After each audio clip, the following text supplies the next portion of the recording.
There are very few names in American media that carry the kind of weight that Megyn Kelly's does. She is a woman who has spent decades in the public eye, first as a corporate attorney, then as one of the most watched news anchors in cable television history, and now as an independent media powerhouse commanding millions of listeners on her own terms. But lately, it is not her sharp commentary or her headline-making interviews that have people talking. It is something far more personal, her physical appearance. The transformation in Megyn Kelly's look has sparked a wave of curiosity, debate, and speculation that shows absolutely no sign of slowing down. So what exactly is going on? To truly understand the conversation, you first have to understand the woman at the center of it. Megyn Kelly was born on November 18, 1970, in Champaign, Illinois. She grew up in the suburbs of Albany, New York, attending Bethlehem Central High School before going on to earn her bachelor's degree in political science from the Maxwell School of Citizenship and Public Affairs at Syracuse University in 1992. She then pursued law, graduating with her Juris Doctor from Albany Law School in 1995. She began her professional life as a corporate litigator, working first at Bickel and Brewer in Chicago and then at the prestigious international law firm Jones Day. For nearly a decade, law was her world, but something was missing. In a now famous account, Kelly described the moment she knew the legal profession was no longer right for her. She was driving home along Chicago's Kennedy Expressway, about to begin her 6th year of practice, when tears were streaming down her face without warning. She was exhausted in a way that sleep could not fix. That moment became her turning point. She made the bold decision to walk away from a stable and lucrative legal career and pursue something entirely new, journalism. It was a leap of faith that would change everything. In 2003, Kelly relocated to Washington, D.C., where she landed a position as a general assignment reporter at WGLA-TV, the ABC affiliate. She covered major national stories, including the confirmation hearings of Chief Justice John G. Roberts and Justice Samuel Alito, and the retirement of Justice Sandra Day O'Connor. Her legal background gave her a distinct edge in understanding and explaining complex judicial matters, and it did not take long for bigger players in the industry to take notice. She sent a tape to Fox News' Washington bureau chief, and the network hired her. By 2006, she had been relocated to New York, and her rise from there was nothing short of extraordinary. Her tenure at Fox News lasted from 2004 to 2017, during which she built one of the most loyal audiences in cable news. She co-anchored America's Newsroom, hosted her own successful legal segment, and eventually launched The Kelly File in 2013, a nightly primetime program that at its peak rivaled and sometimes surpassed the O'Reilly Factor in ratings. She was known for her inquisitive, unrelenting style of interviewing, and she was never afraid to hold powerful people accountable regardless of their political affiliation. She became the second most watched host on cable news, behind only Bill O'Reilly. The Kelly File was not just a show, it was a phenomenon. One of the defining moments of her Fox News career came at the Republican presidential debate on August 6, 2015. Serving as a moderator, Kelly asked then-candidate Donald Trump a pointed question about his history of making derogatory comments toward women. Trump's reaction was explosive. He lashed out at Kelly publicly and repeatedly in the days and weeks that followed. Rather than back down, Kelly held firm, declaring that she was not going to apologize for doing excellent journalism. That exchange made headlines across the world and cemented her reputation as one of the toughest voices in American media. Even critics who disagreed with her politics acknowledged that what she did on that debate stage took real courage. That same year, Kelly was among the Fox News employees who came forward with allegations of sexual harassment against then-CEO Roger Ailes. She wrote about the experience in her memoir, Settle for More, which was released in November 2016 as part of a book deal worth more than $10 million with HarperCollins. Ailes resigned from Fox News amid the mounting accusations. Kelly's willingness to speak out helped expose a culture of abuse that had persisted for years behind the scenes of one of the most powerful television networks in the country. After departing Fox News, Kelly spent a turbulent year at NBC News as the host of the daytime talk show Megyn Kelly Today. The transition was rough from the start. The show struggled with low ratings and never quite found its footing with a daytime audience that seemed unfamiliar with or resistant to her style. Then came the moment that effectively ended her NBC chapter. During a segment about Halloween costumes, Kelly appeared to defend the practice of blackface in certain contexts. The backlash was swift and severe. NBC canceled the show, and Kelly departed from the network in early 2019. She is reported to have received a settlement of approximately $69 million upon her exit.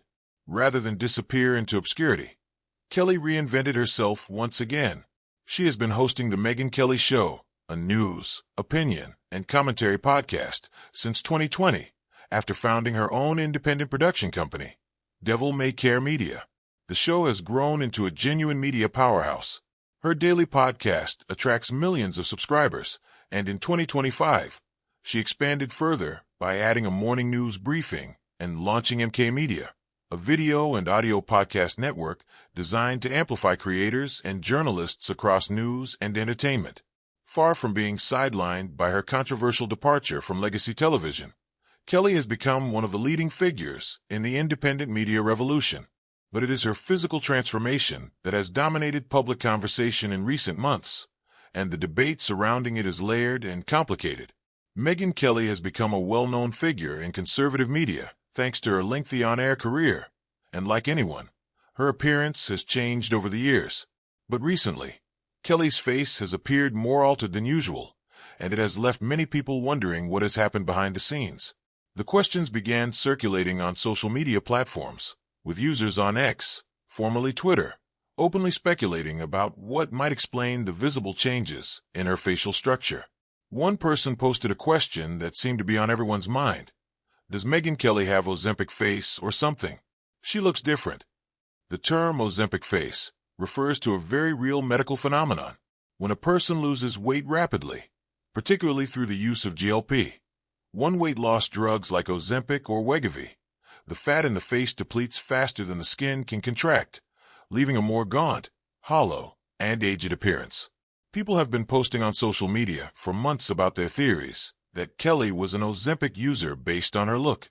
A commenter on one platform noted that Kelly had never, in her 3-decade-long career, appeared to struggle with significant weight issues, which made the speculation about weight loss drugs feel incongruent to some observers.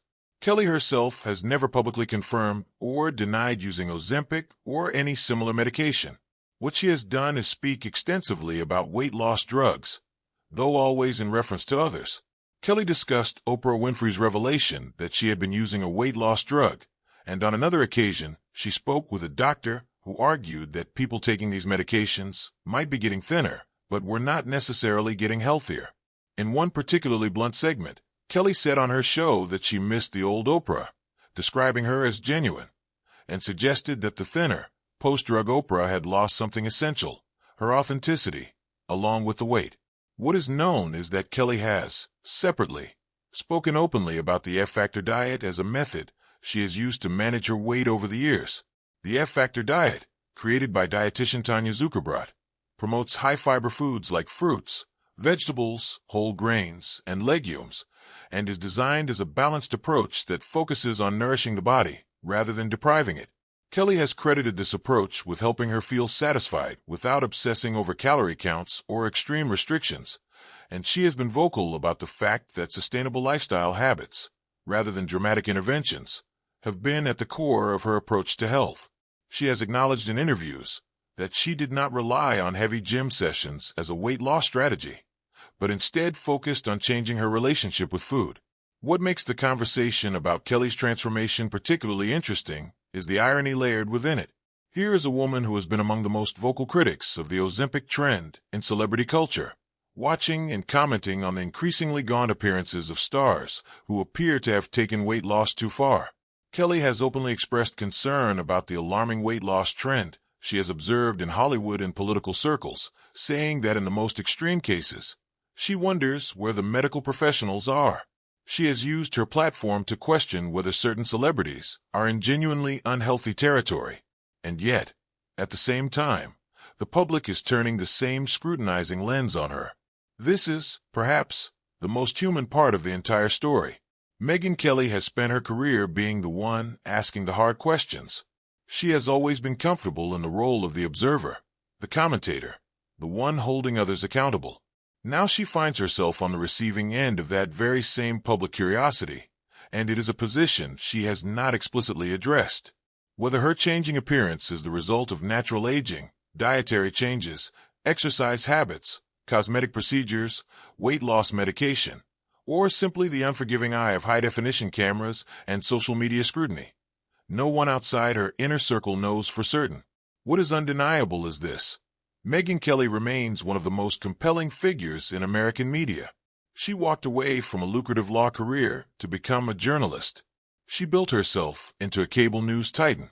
She survived one of the most public professional collapses in recent television history and came back stronger as an independent voice.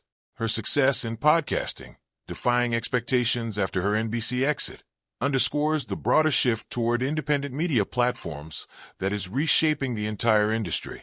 Whether people are talking about her commentary, her career reinvention, or her appearance, the one constant is that people simply cannot stop talking about her. And for a media personality, there may be no greater testament to enduring relevance than that. Megyn Kelly's transformation, in every sense of that word, is indeed causing quite a stir. The question is whether you are watching her story with judgment or with the kind of honest, complicated fascination that any truly extraordinary life deserves. And